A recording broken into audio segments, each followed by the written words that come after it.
In my forthcoming analysis of the late 60s TV show The Prisoner, I will explore in detail its themes of individualism, collectivism, and totalitarianism, as well as how the show can be viewed as a political statement, a psychological study, and a mythological allegory. In reviewing the series for this work, I came upon a very peculiar discovery that I thought deserved its own video, and because including this in the aforementioned analysis of the show would make it too much longer than it already is. As I will attempt to prove, not only does The Prisoner fit the model of Joseph Campbell's hero's journey, but, as the researcher Michael Tsarion points out, it corresponds in an uncanny way to the tarot. And not just in a few instances. The entire 17-episode series fits perfectly into the 22 cards of the major arcana. I will discuss the basics, and I implore you to find the more subtle relations in your own viewing. For more information on the tarot, I highly recommend you check out Michael Tsarion's tarot series, The Path of the Fool, which I will link to below. The order of the 17 episodes which I've attributed to the 22 major cards of the arcana are as follows: Arrival, Dance of the Dead, Free-for-All, Checkmate, The Chimes of Big Ben, Many Happy Returns, The Schizoid Man, The General, A, B, and C, Living in Harmony, It's Your Funeral, Do Not Forsake Me, Oh My Darling, A Change of Mind, Hammer into Anvil, The Girl Who Was Death, Once Upon a Time, and Follow.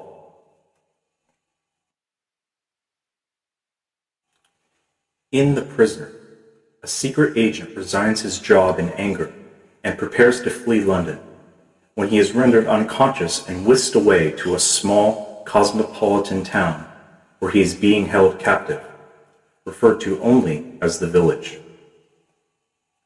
The Village is a totalitarian surveillance state where conformity is law and no one is referred to by a name, only by a given number. The residents, all of whom were also abducted and brought there against their will, have come to accept it. Our protagonist, number 6, refuses to, and he refuses to tell them why he resigned from his position and is constantly trying to escape the Village. The head of the Village is known as number 2, and this title is frequently changing hands. We do not find out who number 1 is until the end of the series. Each new number 2 tries to break number 6 to get what they want from him, the reason for his resignation. I'll explore the details of the show in my analysis entitled Tyranny of the Masses. But for now, let's look at how the series relates to the tarot.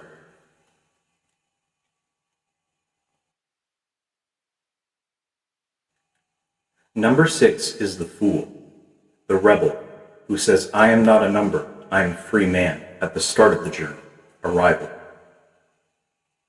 The Fool card does not have a number, and is usually attributed to 0 in traditional tarot decks.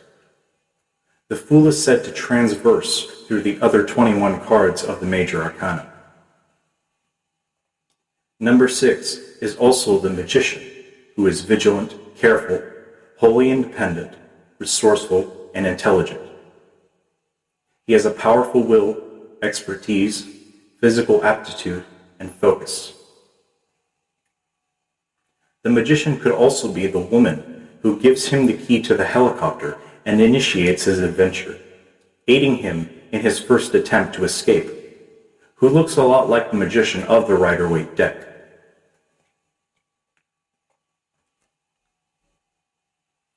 The High Priestess is the number 2 of Dance of the Dead, and this episode is full of shadows, death, secrets, and ritual.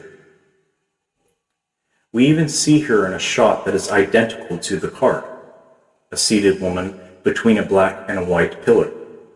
In this case, number 6 and his observer.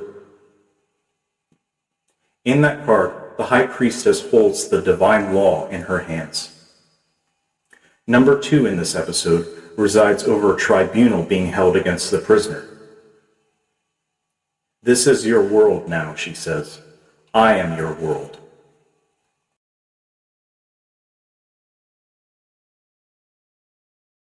The Emperor is the number 2 in Free-for-All, who number 6 succeeds when he wins a phony election. When he attempts to liberate the villagers, he is taken down by his female assistant, who is really working for number 2, and who takes his position, becoming the Empress. In that episode, she also is a maid. She makes his meals, drives him everywhere, and nurtures him.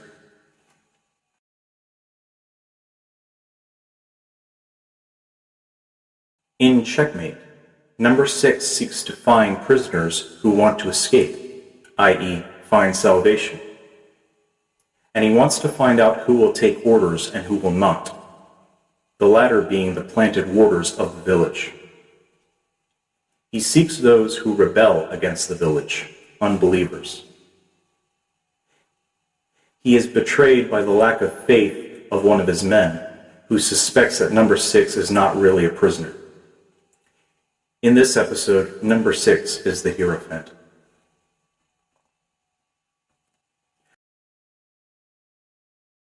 The Lover's card is number 6 and Nadia, a captive who won't identify as a number, and who gains number 6's trust with her innocence and desire to escape in the episode Chimes of Big Ben.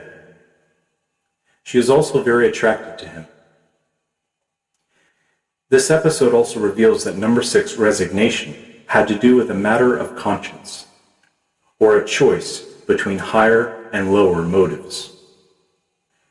Number 6 also chooses to participate in village life as a plea for her safety. He constructs a piece of abstract art, which is really the parts of a boat which he assembles for their escape.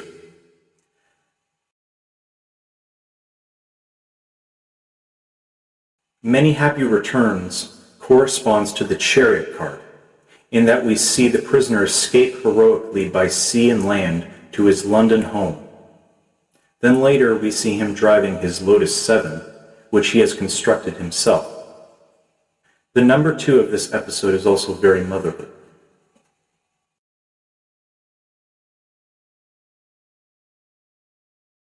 The Schizoid Man is the Strength card.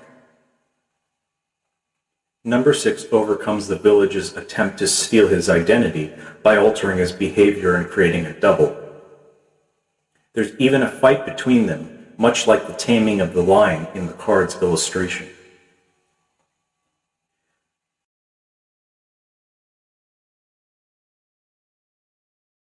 The Hermit card is the reclusive professor of the general, who symbolizes a quest for knowledge.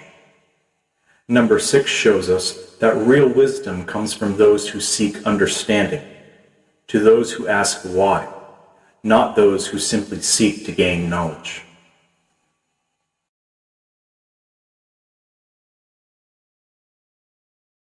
On the Wheel of Fortune card, we see 3 figures surrounding a wheel. In A, B, and C, the prisoner's dreams are invaded by number 2, and he introduces 3 people from his past. The reason is to find out if number 6 sold out to any of them, or told them government secrets in exchange for fortune.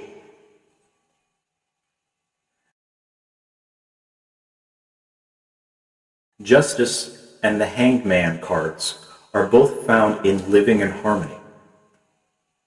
The judge of the town forces the prisoner to become the sheriff. The name of the town is Harmony. In this episode, a saloon waitress begs for number 6's help after her brother is wrongfully hanged. And later, the psychopathic kid plunges himself to his death after he murders her.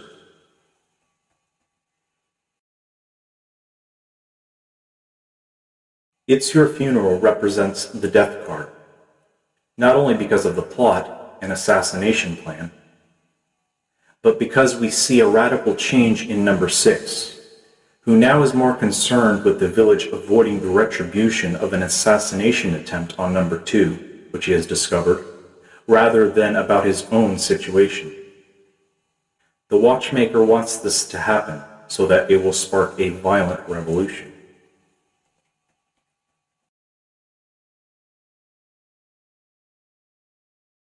In the Temperance card, an angel pours one cup into another.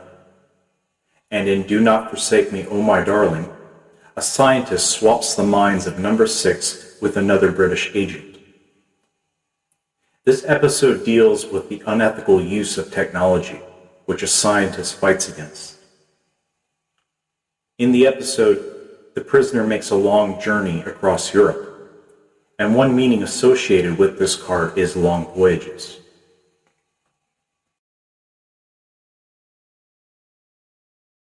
The Devil card is the number 2 of a change of mind, probably the most ugly and menacing of number 2s. Number 6's rebellion is no longer tolerated, and a strict social code of conformity is heavily enforced.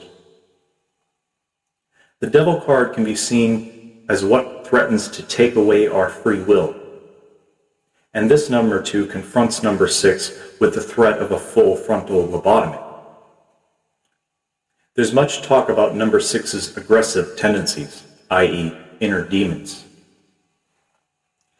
The chains around the thralls of this card are loose, and in this episode they are thrown off once number 6 realizes that he wasn't lobotomized, only drugged, and he later turns the town against number 2.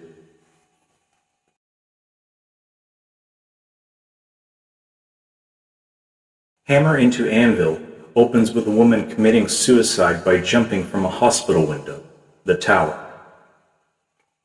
Having forced the woman to kill herself, the sadistic and paranoid number 2 is mentally broken by number 6, not by force, but by using his instability against him. Note the title as well.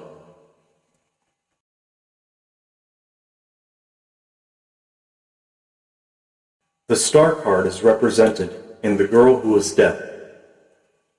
She is the inner feminine. She is number 2's match in that she is the most difficult adversary that he has yet faced. This card represents freedom, and this episode is all over the place. It also features a very eccentric villain. And this episode takes place on land and sea, as does the woman in the star. This is also a card that represents charity, and the entire episode is number 6 reading a fairy tale to small children.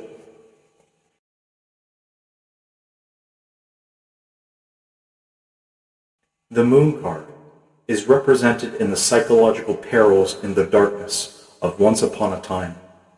It is the ending of a cycle. It is the last episode in which we see number 6 in the village. The unconscious self is explored here. The 3 characters of this episode, number 2, number 6, and the butler, are much like the 3 characters on the Moon card.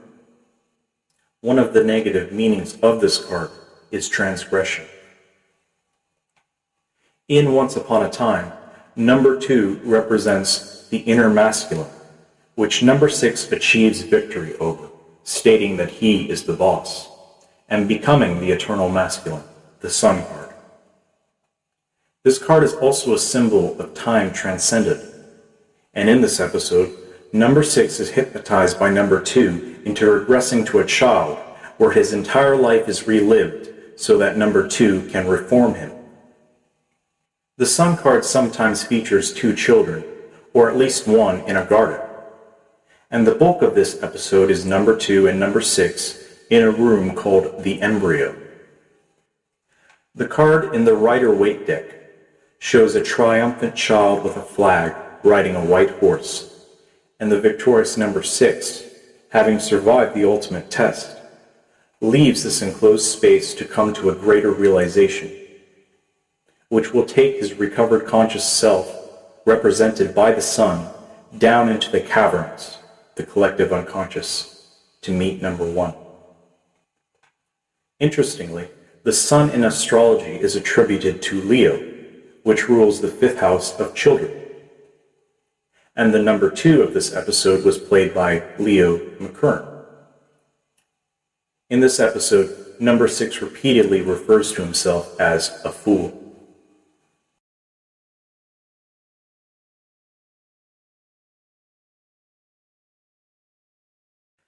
In Fallout, the final stage of the journey is reached. The number 2 of the previous episode is resurrected, just as the Judgment card shows the dead rising from their graves. Number 6 is enthroned and allowed to watch the proceedings. We hear a young rebel, number 48, who may have been the resurrected villain of a previous episode, sing the song Dry Bones, which features trumpets. We also hear the trumpet intro to the song All You Need Is Love by the Beatles. These correspond to Gabriel's trumpet seen on the Judgment card. The song Dry Bones is from Ezekiel, which is also about resurrection. Ezekiel is ordered to create a liberating army, and number 6 creates a rebellion with number 2, number 48, and the midget butler, who escaped the village.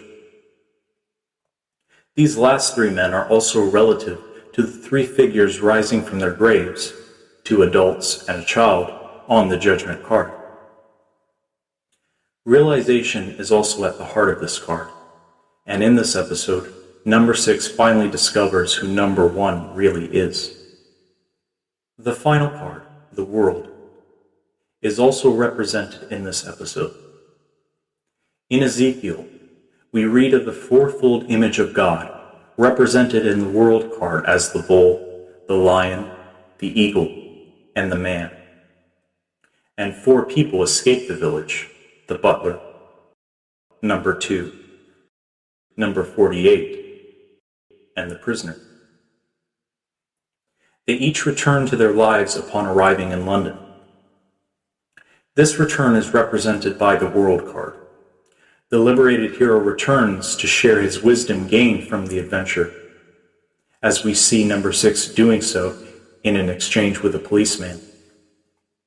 The men are seen dancing in their escape truck before arriving in London, having achieved their freedom, and the woman in the world card is also dancing. In the final scene, we see the prisoner driving his Lotus 7, just as he did in the start of the series. In some traditions, the Fool card is put at the end of the 22 major arcana cards. And not only does this episode feature an archetypal Fool, number 48, but each of them begin anew, starting new journeys at the end of the episode.